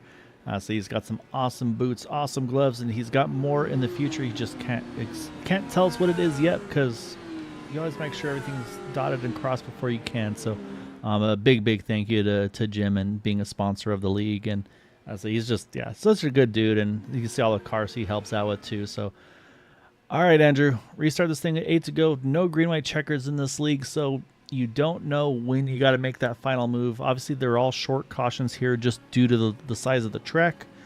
But, I mean, once you get to about 3 to go, I want to say that's pretty much going to be it. So you can't wait till 2 to go, white flag, to make a move. If you're going to do it, you got to do it quick. So what do you do if you're leading? And then if you're Peterson teed, how are you going to try to get by him? It's very difficult. I mean, if I were the leader, I'd try and go pretty late if I can. Try and maybe deke out the guys behind me a little bit. We have all the leaders kind of together now. After 10 laps to go, everyone kind of moves to the back. So all the lap cars, that is. And as we see, Stouffer is waiting. He's waiting, and now here we go. Peterson kind of stays with him a little bit. But all the leaders are pretty tight right now. So I imagine if you're going to make your move, you got to make it now. Yeah, and I feel like it seems like typically this initial start is where the leader is the most susceptible to getting that pass done. So, and again, also the question marks can be, do you want to be on the inside? Do you want to be outside? Doesn't matter. We're going to be going 3 wide for the lead. Peterson. Teed's going to try to take the inside line. And there you go. The draft just too strong. Unfortunately, nothing that Stouffer can do, except now he's going to have to regroup and try to find a way to get back around those two. But it's going to be Peterson now with the Teed, with the lead here, coming to 7 to go. This is Indianapolis. This is the race that everybody wants to win, and I bet you we're going to see the most insane driving, the most selfish drivers out there for the most part. And right now, Peterson's got it, but I don't think any of these guys are ready to just give up quite yet. Yeah, now it's figuring out the lane you want to beat him. I'm watching Schaus. He's been trying to make some big moves. There goes Joe Branch. We've seen him make moves throughout the course of this race as well. But like I mentioned too, I feel like that outside lane, I feel like the momentum really stays built up there really nicely. But again, though, the draft's so strong. So like you said, right now, Peterson has it. But as he comes out of 4, you're going to see Teed get that huge draft. He's got to try to make a move. Stouffer's going to try to go 2. We're going to go 3 wide again here, entering turn number 1. Stouffer had the outside line, so he had a lot of speed coming out of turn 4, and I think he's going to get the inside line. I think Stouffer's going to have this going through turn 2. We'll see. Teed's going to have the outside line. He's going to have the momentum now out of 2. And we'll see. Watch Peterson. Watch Joe Branch here. Peterson might be able to make the 3 wide move as well. They're going to stay 2 by 2. Joe's thinking about that third lane. Again, 3 wide here, entering turn number 3. This is the most selfish driving that I've seen all race, and that we both seen all race, and all of our viewers as well. And everybody knows it's time to go. And if there's anybody that's going to make a move right now. I saw a little bit of smoke to the back. Looks like everybody's pointing in the right direction, so we stay. Oh, we got a lot of cars going to turn 1. Where did Nick DeGroot come from? He takes the point in the 89 car. Yeah, I think he was kind of on that high side going through 3 and 4, and he had so much speed as everyone got tight coming through the exits. Here goes Stouffer. Stouffer's going to jump back up top there. A little bit further back is a gaggle. You got Forsyth there. You got Hobson, Schaus. Peterson's got swallowed up a little bit. Matt Wagner's right there. Contact. Around. Oh, no. I think Peterson got a little tight on the exit. I think this might be the end of the race, unless we may have like a 1-lap shootout. I think it's going to be a quick shootout. Herrick does line back on his wheels. That car still somehow drives. He's going to try to get this thing back to pit road. Forsyth looks like he's had to tow. Let's go back and see exactly how this all unfolded.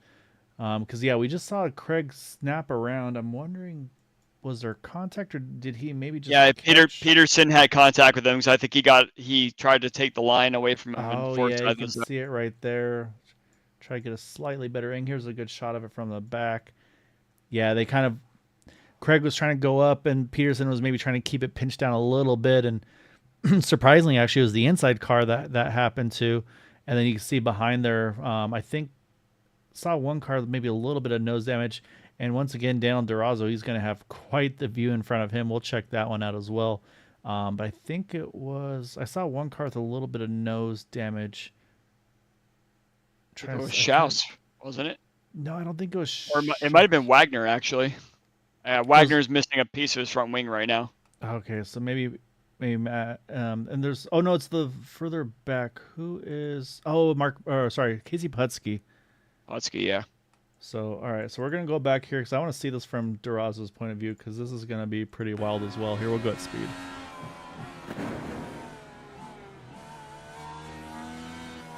Unfortunately, Jim's not going to get the high air time that Mark Murphy got, but he did land on his wheels. And we'll jump back live here now because I believe...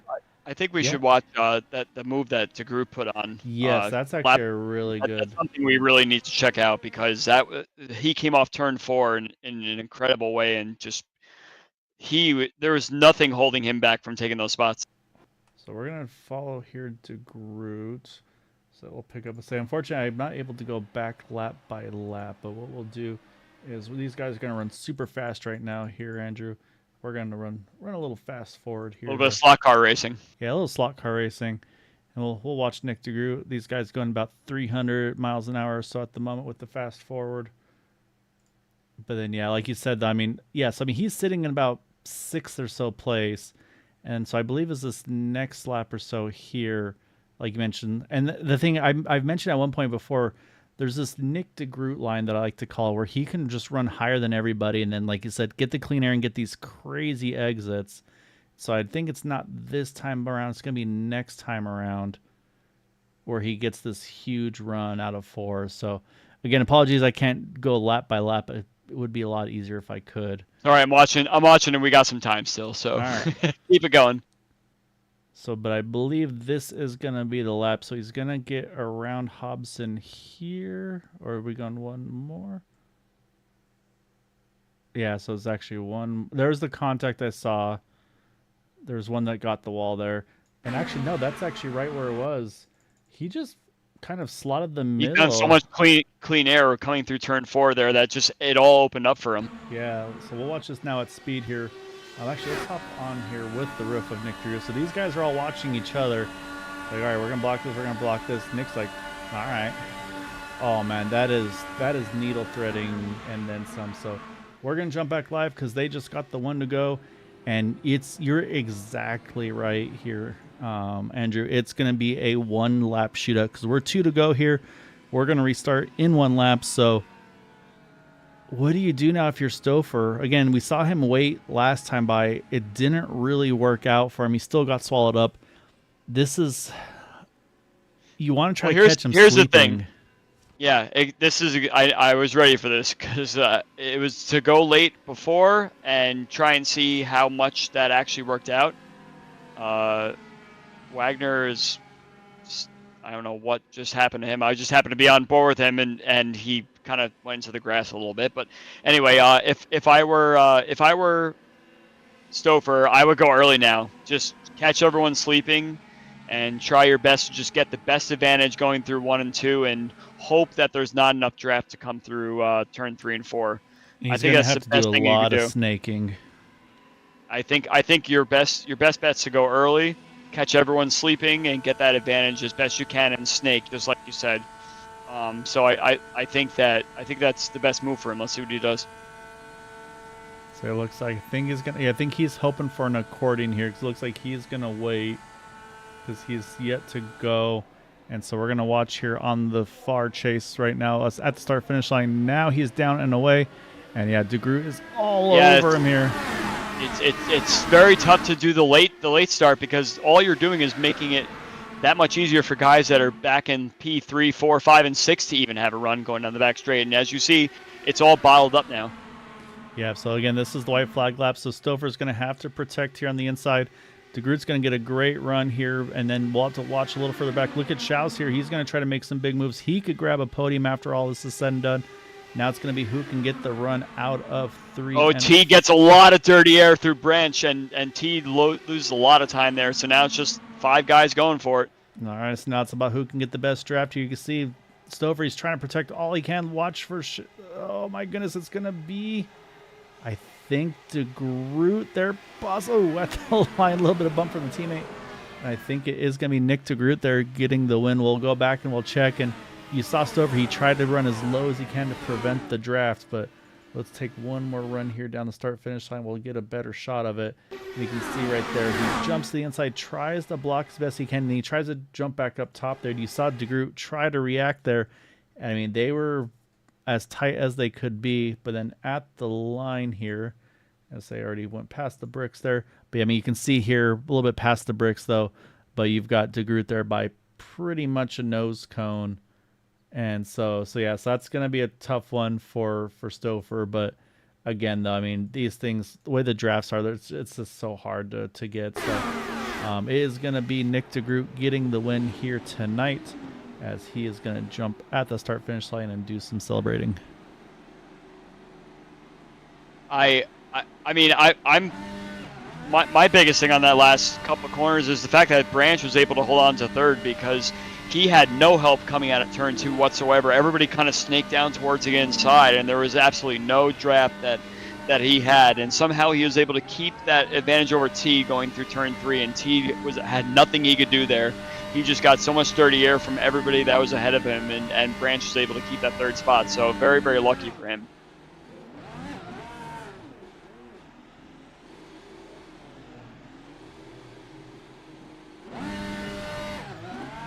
So you're watching DeGroot here celebrating. While we do that, we can pull up the official results, as it will be Nick DeGroot by 0.06 of a second, Andrew, over Stouffer. Joe Branch there, another 600ths back there in third. Eric Schaus does recover all the way to fourth. Hobson there grabbing a top 5. Teed Peterson 6th and 7th, obviously not respective of the pace they had tonight. Matt Wagner 8th. Mark Murphy does recover, jumps all the way up into that 9th spot, so great recovery for him as well. And then you've got Hugo Galaz top 10, Nick Wheeler, Jim Herrick. We saw, unfortunately, Jim had that late incident, but still brings it home in 12th. Edson Santos, Casey Putski, and Daniel Durazo there. Durazo the first of those one lap down, and then Rick Sanchez, Joseph Morales, Craig Forsyth, unfortunately, they're 18th. Just not the finish he was looking for in the end. And then Bill Colley, Mason Mitchum, Jeff Heisong, and then Shaken Coker, unfortunately. Had great strategy. The timing of that one yellow was perfect for him. And then just unfortunately, just the dirty air, I think, got him on that restart, and unfortunately dropped him a fair bit back there at the end. I'm still reeling over that finish, and even that Nick DeGroot move that brought him from 7th up to about the lead. He was leading at the time of that caution. So yeah, that completely insane run there by Nick. I'm sure he didn't imagine when he was sitting back there in P7 that he would find himself contending for the win coming down to the checker flag.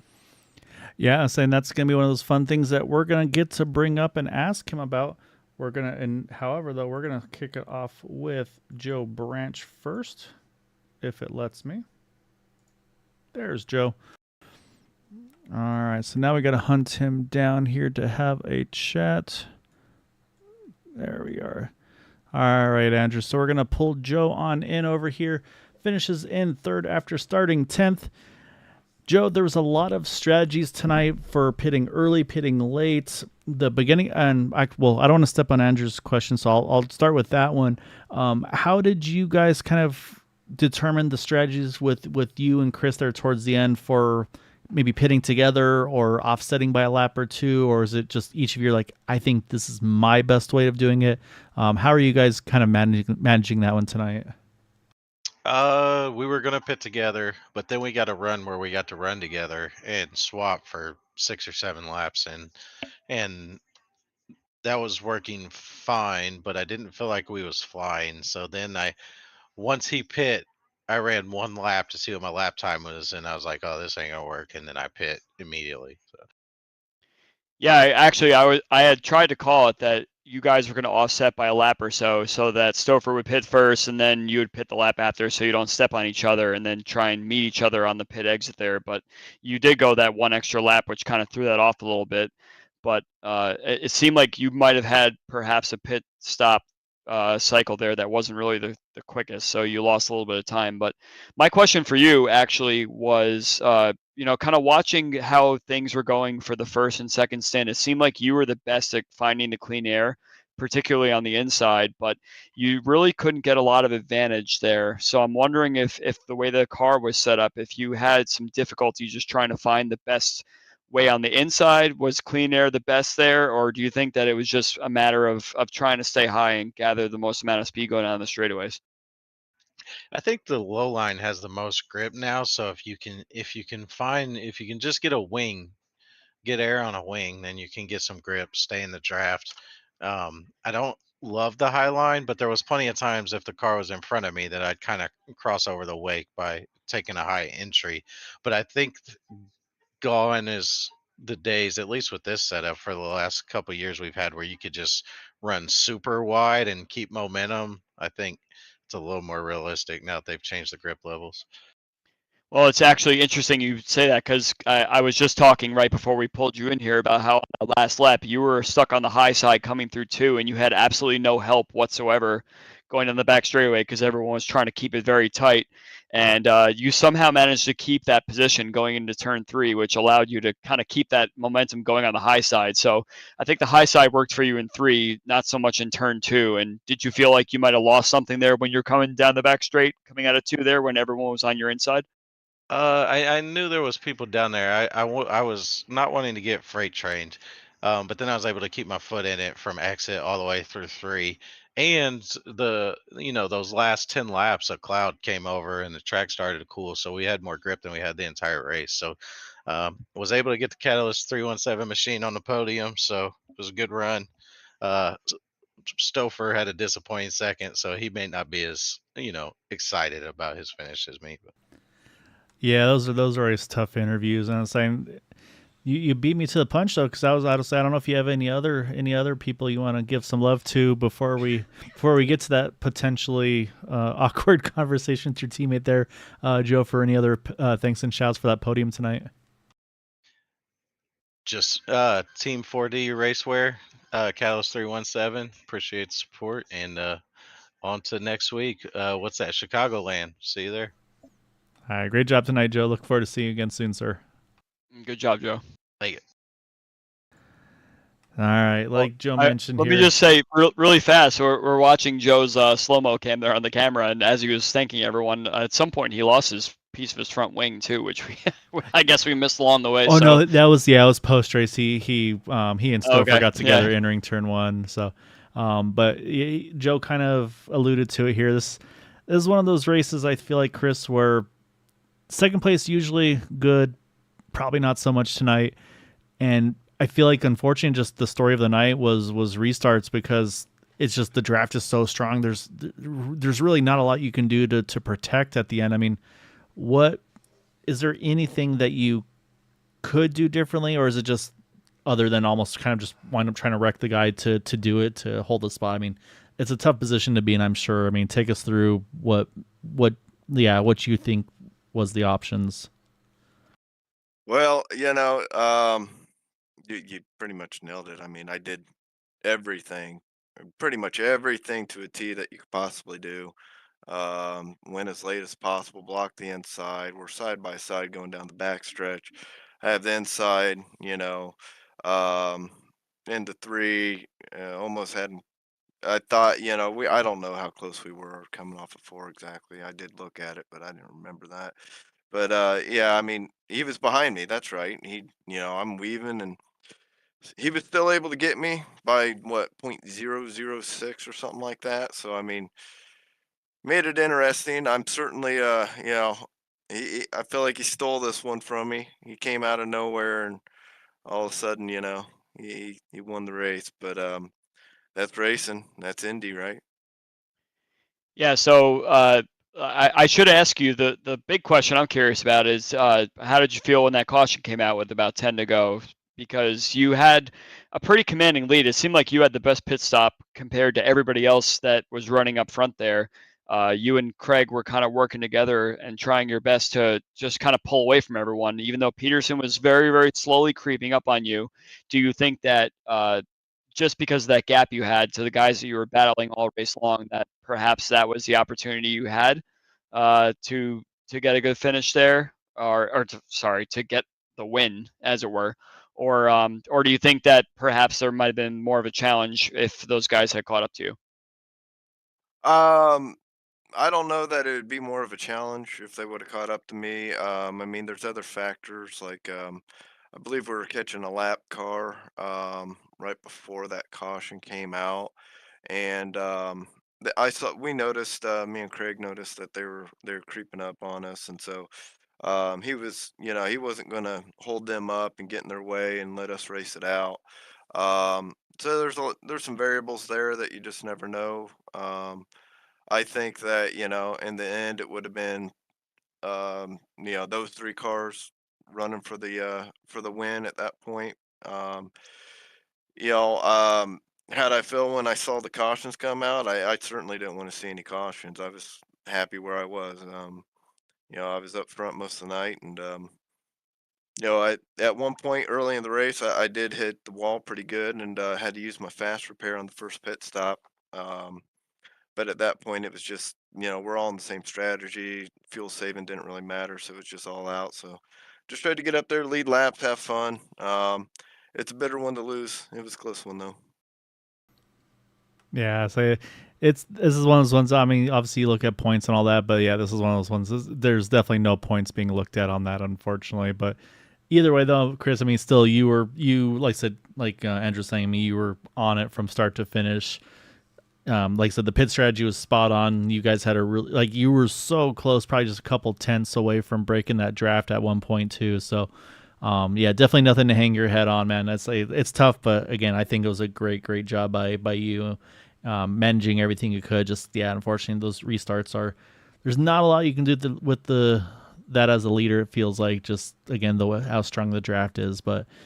Yeah, a hell of a job though still tonight, man. Like I said, definitely don't hang your head on it, but want to for sure give you the floor. Any thanks and shouts for that runner up tonight.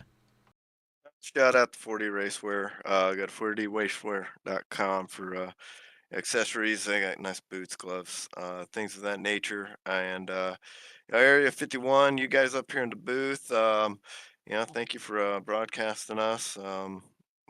Hopefully we put on a good show for you tonight, and I'll get one of these wins one of these days. I feel like I'm always in here talking to you. I'm second place, so feels like it's been a while since I've been in winner's circle. So hopefully I can pull one out before the season's over. But hats off there to Nick coming out of nowhere and robbing the win. It was a good race though. It always is with him, and yeah.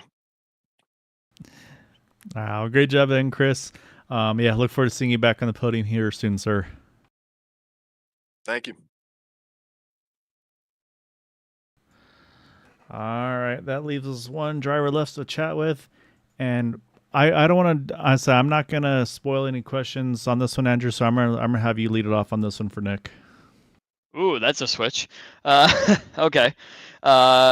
So I'm curious, like how your journey was through the field because you weren't up front really whatsoever, Nick. And I'm curious, at what point of the race did you feel like it was time to go, or was that actually what your strategy was just to kind of chill out and wait for an opening because those don't come very often when you're racing at Indy. Yeah, no, I was trying to go forward from lap one. I couldn't. I felt like I was running in place. I kept trying to make passes and either they wouldn't work or I'd get one and then lose two and just kind of hung out within that 6th to 10th place range for really most of the race. And yeah, I wasn't sure how I was going to get to the front, and coming towards that final set of pit stops, I'm like, okay, we got to do something different. Whatever they do the opposite. And my original plan was to just pit early. And the lap I was actually going to come in, a bunch of people in front of me came in. So I went, oh, let's not do that. So I stayed out, as you guys saw. I ran long and had a little bit fresher tires at the end. I'm not sure how much that helped me, but the caution definitely helps because, stacks us all back together. And it's a free for all at that point. And I'm pretty sure I was supposed to wreck on lap 96.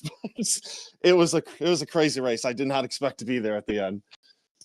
Let me ask one thing. We were kind of throwing the idea back and forth that there might be someone that may try and go no tire stop, especially because you don't lose a lap around here. And if you're just stuck in the draft the whole time, was that ever a consideration that perhaps maybe to get like a 2 or 3 second advantage on the track there that you would consider taking no tires, or was the tire wear so great that was kind of out of the question? Yeah, just the tire wear I was seeing, I never considered it. I thought it was going to be worth the extra couple seconds to have the tires in that situation, no matter what strategy you have. And I think at the end, having just a little bit fresher tires allowed me to make some of the moves I was making there, because I'm not sure who was on what, but I know there was at least a couple guys up there who had over 10, 12 lap older tires than me. Yeah, well, that's definitely a strategy to say for the end of the race with a green flag restart. But actually, if you just ran the race out under green, that might have been a consideration just to get the track position and not allow the guys to run that much faster laps behind you. So I guess it's kind of it's a silly I question. wanted tires. Yeah, it's I, kind of a silly question in that aspect, Those but yeah, selfish drivers. absolutely. Yeah, we use that word quite a few times during the broadcast for sure. Yeah, no, Oh, man. and yeah, say speaking of the selfish there, I say Andrew and I went back to look at it after the later caution, because to both of us, honestly, the move of the race for you to get the win wasn't the move that got you around Storefront that last lap. It's that move where you gained about 3 or 4 spots from turn 4 into turn number 1. I mean, you were there. I mean, there was room. There was not a lot of it. I mean, take us through that as well. I mean, how tense are you in that situation? Like, please don't squeeze me. Please don't squeeze me. Because that was impressive and also terrifying up here as well. Yeah, honestly, kudos to everyone around me for the spatial awareness, because they probably didn't expect some crazy guy to throw the car up the middle there, going 10 miles an hour faster. But yeah, I was going down the front stretch. I had a nice lap. I picked up a couple spots, and I see him 3 wide in front of me, which, always slows him down here at Indy. And I'm coming up on him. I'm looking, okay, maybe I can swing low, but Joe, he's kind of on the bottom. Can't do that. And then I kind of moved high. I'm like, all right, we're going to go high into turn 1. Maybe if I'm lucky, I can even get to the outside of Teed, but at least I want to keep the momentum up. I don't want to get bogged down on the bottom. Excuse me. But then I see for that split second, that's a hole right there. And I'm like, I'm glad I didn't think about it, because if I thought about it for a second, I'm not doing it. I just sent it up the middle and preparing myself to crash into the turn 1 wall, preparing myself for the apologies, because I'm like, this is going to close. Either somebody's going to come over, there's going to be net code, it's not going to work out. And somehow it just worked perfectly. I cleared Joe right into turn 1. I was able to sweep down in front of him, take the lead, and I was kind of shocked for the next half of the lap. Even as Stouffer passed me, I was just like, I'm not wrecked. And then we got the caution really at the perfect time. I mean, I got a lot of luck here too, because that caution, 1 lap later, race is over, but giving us a 1 lap shootout, that gave me a heck of an opportunity to go for that win as well. But yeah, that move scared me, so I'm sure it scared the guys around me. Yeah, it was impressive, and so you mentioned the restart. So obviously we talked to Chris. He and to say it's tough to lose, but in that situation, for you as a driver, are you wanting to be the leader on the restart, a final restart like that, or do you want to be the second car in line in that kind of a situation? If they don't all pile up on the restart, you want to be second for the 1 lap dash to the checkered. Definitely, I'll take second every day of the week in that situation. But Chris, I gotta give him credit, because I'm going through the scenarios in my head of like how I want to do this and where I can make the pass and where I'm going to be entering turn 3 and exiting turn 4. And he just kind of blew that all up, because I don't know why, but I just didn't consider that he was just going to, not really try to run away. He was just going to keep us all together, which was genius, because at that point in turn 1, you saw I tried to make a little bit of a desperate move there and entering turn 1. I'm like, all right, I'm panicking. The whole field's going to be on top of me. I'm going to get swamped here.